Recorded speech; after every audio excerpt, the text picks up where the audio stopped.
Hey everyone, Eric Watson here, freelance writer, player of games, writer of words, recorder videos, and tabletop role-playing aficionado. Welcome to another DM's Guild review, my written and video review series. Take a look at the adventures and supplemental material at the Dungeon Masters Guild website. This video will be reviewing the high-level magic supplement, the High Magic Sourcebook, designed by Gordon McAlpin for Dungeons & Dragons 5th edition. A review copy has been provided for the purposes of this review. If you enjoy my content, consider using my affiliate links for online shopping, supporting me via patreon.com/Rogue Watson. Now, Mr. McAlpin has been responsible for many of my favorite products on the DM's Guild, so the bar is pretty high. On the other hand, I don't think that spellcasters are necessarily in need of a lot of great fancy new mechanics and material to work with, as many DMs I will agree with that we tend to get our asses kicked by very smart, well-prepared spellcasters, or even those who aren't necessarily very tactically minded, but just that spellcasting in general is so prevalent in 5th edition and so dang powerful, and it can be very painful to be on the receiving end of that when you're dealing with players who have the full breadth of spells. And this is a source book that will add even more content for spellcasters in the form of High Magic Induction, which is actually, there's a picture of it right here. So one thing you will know, by the way, from Gordon McAlpin is you get amazing original artwork along with throughout all the books, and I am absolutely seething with jealousy whenever I encounter any individual who has talent in both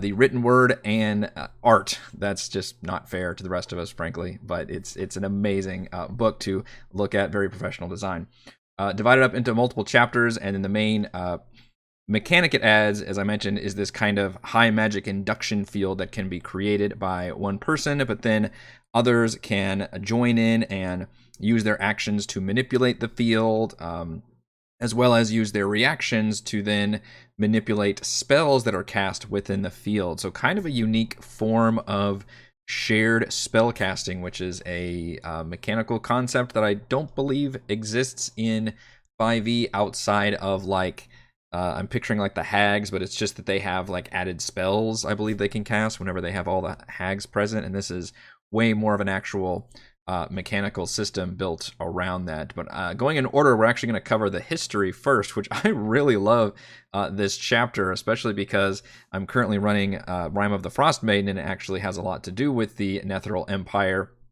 I guess slight spoilers for Rime of the Frost Maiden, but the big part of it is one of the flying, not slight, it's actually, all right, big spoiler for Rime of the Frost Maiden, sorry for like the next 20 seconds, but one of those flying Netherese cities crash lands into Icewind Dale, and that's kind of the end game area that you get to explore. And it has to do with, there's a Mythalar there, which is this big high-powered, artifact that was depowered, and that caused all the cities around to crash. It was this ancient empire that was very arcane minded, and there's a really nice history chapter here. And history can be very specifically written to make it not boring. A lot of times when you read any kind of history book, you just kind of nod off, and you find yourself just kind of skipping through areas and like, all right, let's get to the good stuff. But honestly, I think this does a really great job, very well edited, that makes it engaging, sticks to the facts, sticks to the interesting stuff. And I like that it kind of paints around almost a little bit of a story here with the high elves who wanted to disavow their own knowledge of high magic because of the fall of the Netherese Empire, which was the human empire at the time. And now there's like only very few still practitioners, which makes, of course, this whole thing very rare and something that DMs should give out only very sparingly, which I appreciate the fact that all of these new mechanics, instead of it just being, hey, do you want to introduce your players to this new system? Instead, it's, hey, DM, you only give your players this new content if you actually want to give them this through this High Magic Sourcebook. So it's literally basically a magic item that includes the important elements to using the High Magic Induction field, as well as providing some of those incantations and intonations. Boy, I do not like how everything sounds the same in here, and that's not an official con that I'm using, but I guess I wish the designer maybe had come up with a more diverse word choice here. But literally, Induction is the name of the High Magic field, which is literally a spell that takes 3 rounds to cast, or you can cast it as a ritual. It does last for 30 minutes and require concentration. It has a whole bunch of different rules about how you can manipulate it through incantations, which are the actions that manipulate the field itself. You can shrink it or make it bigger, overlap with other fields, and do all these other fancy things. Or there are meta magic incantations. Literally, they all start with I. And the incantations are all reactions, which is a smart way to work out the rule system. They are reactions players can do when other people are casting spells, which is how you get into that cooperative spell casting thing. So instead of having to use your action to just help another player, you're using your reaction to manipulate a spell when it's being cast. So you only get like the one chance. And I guess let's see, is that coming up next? I'm trying to go in order of this. This is a 50+ page. Okay, here we go. Yeah, incantation description. So there's 20 of these that you can use your reaction to change and manipulate all these different spells that are being cast. Examples include just empowering damage, which allows you to reroll damage dice, expand or contract AoE fields. You can extend duration. You can impose advantage or disadvantage on various saving throws. You can ignore a creature's damage resistance. All of these, by the way, not only is not just your reaction, you are actually expending spell slots to do that. So instead of you casting spells, you are expending a spell slot to enhance somebody else's spell. But in order to do that, you have to be within that high magic field and be sharing in that spell casting kind of ritual. So I think it's an interesting system, and a few of them do borrow from the sorcerer meta magic, but that's not required. You can just be any kind of spellcaster, and uses a lot of, looks at all the different rules of official spells in terms of the sizes and like how to extend conjuration stuff, and like really gets into the weeds about the rules behind it, which I appreciate. One of my favorite things about the High Magic Induction field is that it takes a hot second to like power it back down, which is you have to use like the withdraw action, because if you turn it off all of a sudden, in other words, you lose concentration, or maybe some dispel magic or anti-magic thing happens to you, then you have a chance for high magic failure, which you have to roll on this table, and bad things can happen, including multiple levels of exhaustion, you taking damage, and the worst case scenario is it could result in a high magic catastrophe, which I love this D6 table, which includes like ripping open a gate in space and time, which is the temporal gate. You could literally vaporize your body and become a spectral mage, so you get like Dr. Manhattaned by the own field. You just have big AoE explosions, like or just wild magic surges. All of these are absolutely fantastic, and I would very much use them for NPCs. And you might be thinking, well, Eric, this is all well and good, but I don't know if my players are really gonna. First of all, I don't necessarily want to get them even more abilities to kick my ass with spells, and second of all, yes, D&D is a cooperative game, but are they really gonna want to be spending all this time like boosting each other's spells and doing all this? And to that I say, if not, then stay tuned to the later parts of this book, because the DM is given the same tools through the use of some new stat blocks as well. And I would definitely use these rules for high magic catastrophes. I think that would be fun as hell to come across a bunch of mages who are doing these kind of ritual spells. They can all use their reactions to do these multiple things. It almost becomes like a mini boss fight with a bunch of multiple characters. And then once the players go in to start jacking with them and obviously try to break up the concentration or turn off the spell, then you can unload them with these cool, like, okay, you're going to rip open a dead magic zone, or you're going to have this big explosion come off or something. So I actually, for me as a DM, I think I'm more excited about using these possibilities on the DM side versus letting my players take advantage of these possibilities, just because based on how well they operate together in terms of, I don't see anybody playing a purely support spellcaster, or in general, you would need multiple spellcasters actually who would want to support each other, versus just having like, if you're only the one or two spellcasters in the entire party, it's probably not going to come up very often, versus the DM, of course, you can have a whole group of mages take advantage of that. So there's some cool ideas in there and plenty of different options to use. Intonations are the ones for actually changing all the, you can like sacrifice, expend your own life energy for the field, and just aid other spellcasters, stabilize people within the magic field. All of these things, again, are costing, these ones are costing your action, and they are still using spell slots for the most part. Chapter 3 is about source books and spellcraft. Now, This is basically downtime related. It's expansion from Xanathar's Guide to Everything, and I admit I am not very familiar with downtime activities as a DM who sticks to more cinematic pacing for campaigns. We don't really do downtime stuff. There's not really a lot of downtime in my campaigns. But if your players are interested in this kind of thing, there are rules for copying new spells, transposing spells, even basically creating new spells. Everything you can do on a downtime is here. And yes, you can go beyond 9th level and actually create, infinitely high amount of spells because of all the rules here. You still end up having to expend 9th level spell slots, which, keep in mind, are only available like once per day and only for tier 4. But then you also have to make checks, and if you fail those checks, guess what? You got to go back to that high magic failure table, and delicious bad things can happen. But there's a lot of really interesting ideas here, as well as crafting your own version of these 9th level spells, which can add all these different parameters to it, make things even more powerful and crazy. And it's pretty much the same thing you would expect, like resizing AoEs or maybe reducing concentration of spells, like really game-breaking high-level stuff that takes a lot of time and money, to where I can't imagine this would actually be used very often in a campaign. But for high-level players who have some downtime, then that's something you can certainly do. Chapter 4 includes some options for players in the form of feats, magic items, and some 2 new subclasses. I think these and the subclasses, as you can probably surmise, are for wizard and sorcerer. This is probably I know this is the weakest part of the book. I wasn't very thrilled about these 2 subclasses. Obviously, they're both linked to the whole high magic concept, and they use rules for that. But crafting a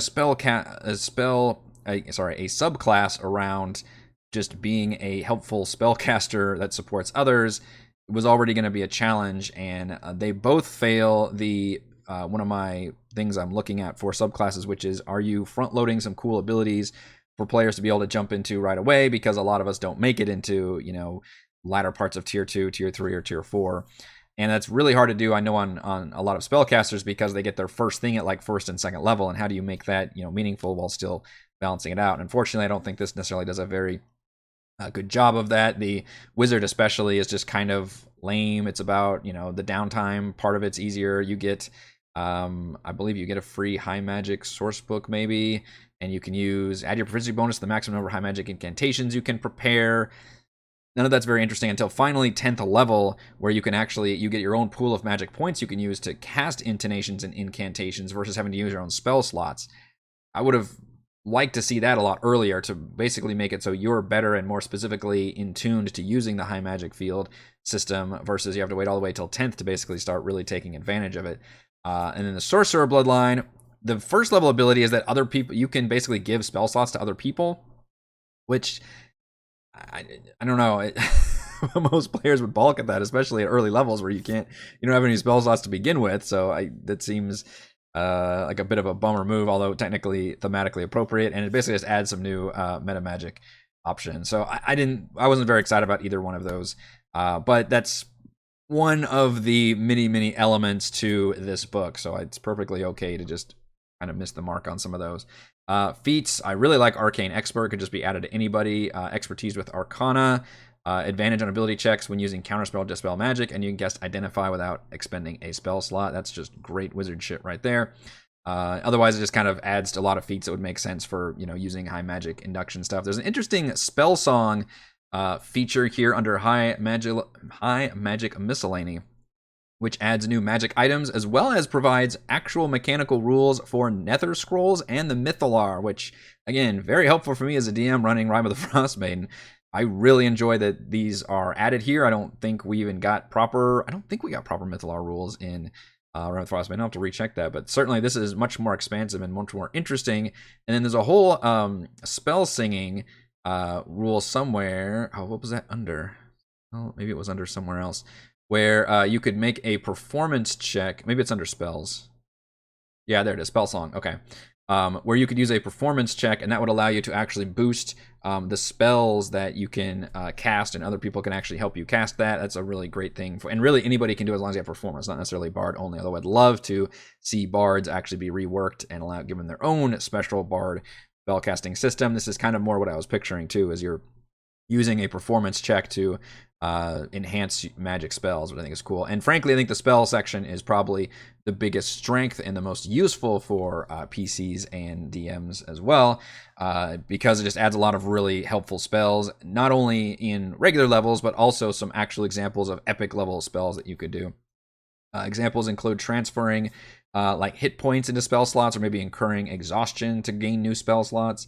You can gain a lesser version of the high magic induction field, which is this circle, which only allows you to, I believe you can only cast it as a ritual, and it's kind of designed more for like low level NPCs almost than players, from what I could gather. And it gives examples of Red Wizards of Thay and the Rashomon for factions that would use this thing, but you can only use it up to like second or third level spells, I believe. So it's got like limited uses, but I appreciate that it's kind of a lower version of the high magic induction field and almost more specifically for NPCs to utilize. You can create your own little mythalars. You can turn Dust of Dryness into kind of an offensive cone spell. There's epic versions of Counterspell and Dispel Magic.